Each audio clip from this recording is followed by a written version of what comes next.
my decision as the chair to recognize you or not recognize you. And at this point in time, I'm not going to recognize you. This lady has been asked to come up, I believe.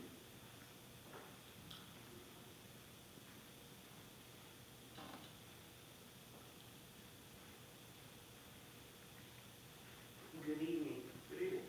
My name is Gina Reese.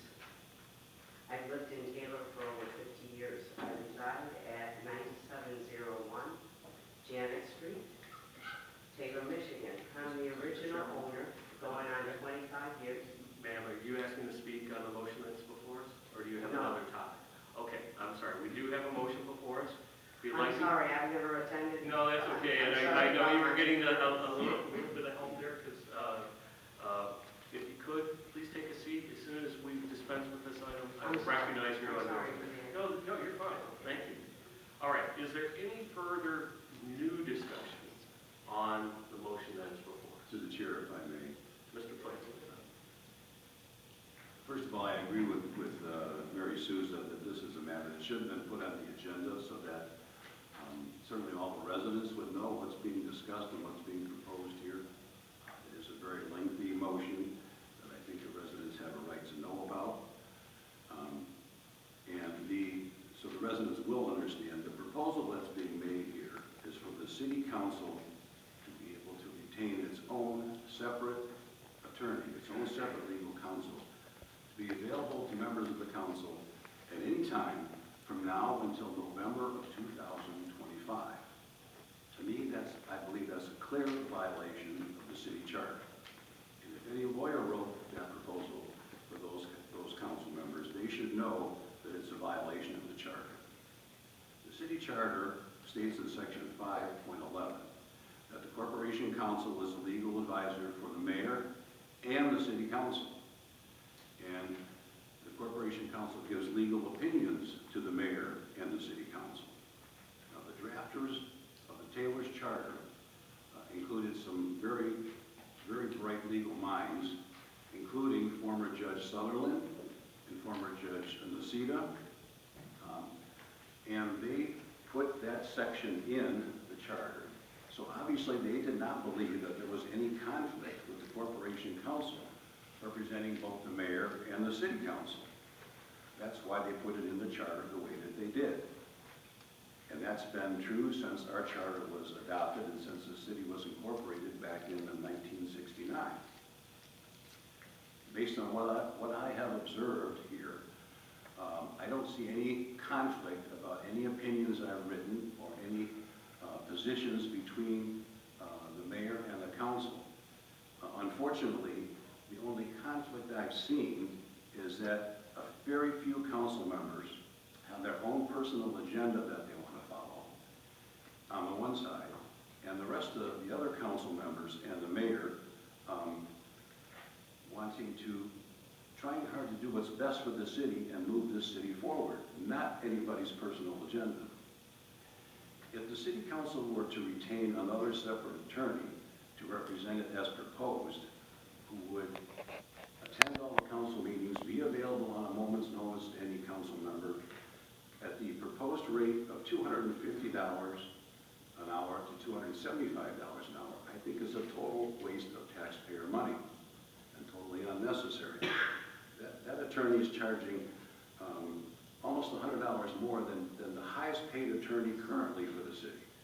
And the attorney that's been proposed is the attorney who represented the council in the city of Warren. If you read the newspapers lately, you will see that because of disputes between the city council and Mayor Fouts and Warren, those bills between the mayor and council, because of those disputes, have risen up to almost $1 million. And by the time we're done, probably will be well in excess of $1 million. I don't think that's in the best interest of the residents of the city of Taylor. If the city council were to pass this resolution and allow the residents to pay for 2 lawyers, as has been proposed, where would it stop?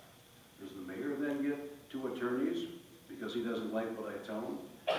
Do the judges of Taylor get 2 lawyers? I saw Judge Shackelford here, because under the charter I represent all 3 branches of the city, the legislative, the judicial, and the executive. So, do the judges get 2 lawyers? Does every department head get 2 lawyers? Where does it end? Just because somebody doesn't like an opinion they get from the corporation counsel, they get to retain their own lawyer? The city charter does allow the city council to retain special counsel, but only to assist the corporation council, and for a special matter, and that's quote, special matter, and for a limited time and purpose. The charter does not permit the city council, as proposed here, to retain its own lawyer for the next 2 years to be available whenever a council member wants. Finally, per the city charter, if the majority of this city council wants, as has been stated, to retain a special legal counsel for a limited time to address a particular matter, it can do so by majority vote of the council. But it must be for a specific issue and for a limited time and purpose. That clearly is not what's being proposed here today. Is there any further discussion on the motion?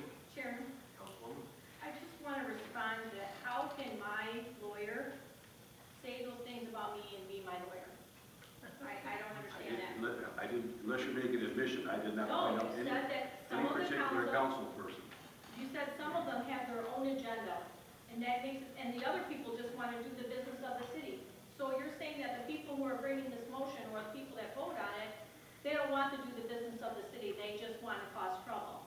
You're putting words in my mouth. No, I did not say that. I said, from what I have observed, the only conflict I've seen here is that some, very few council people seem to have their own agenda and not the best interests of the city. I didn't name anyone, nor would I do that.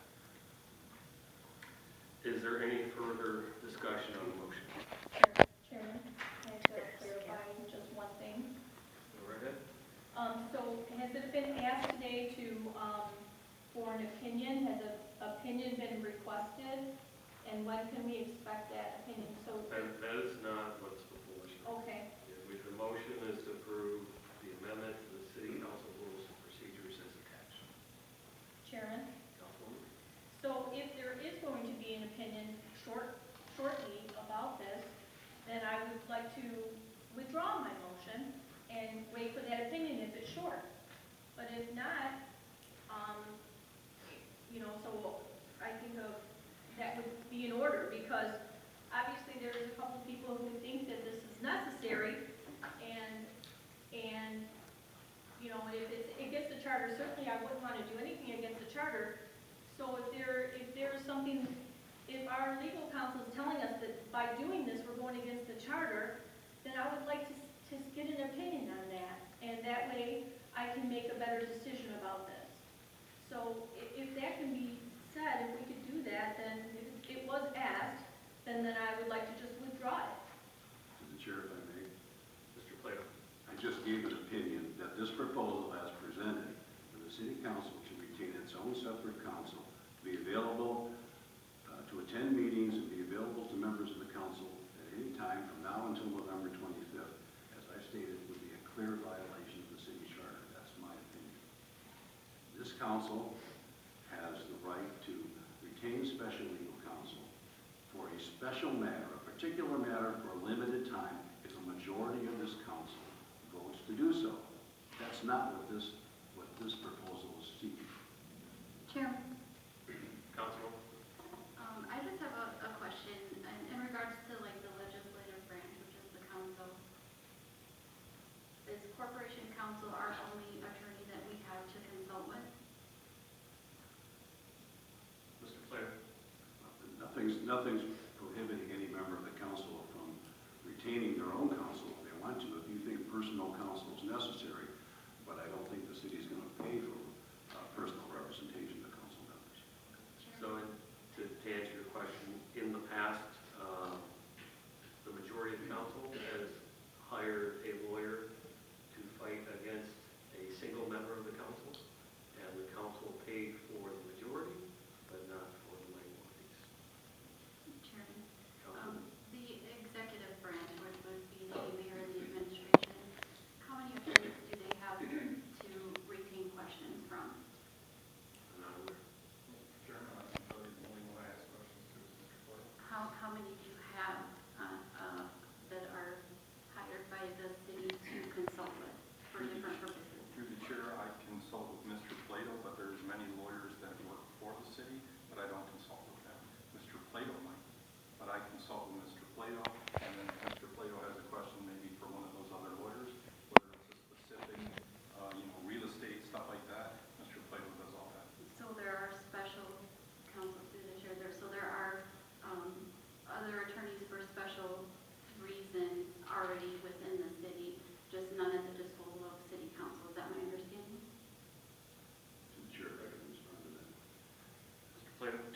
Councilwoman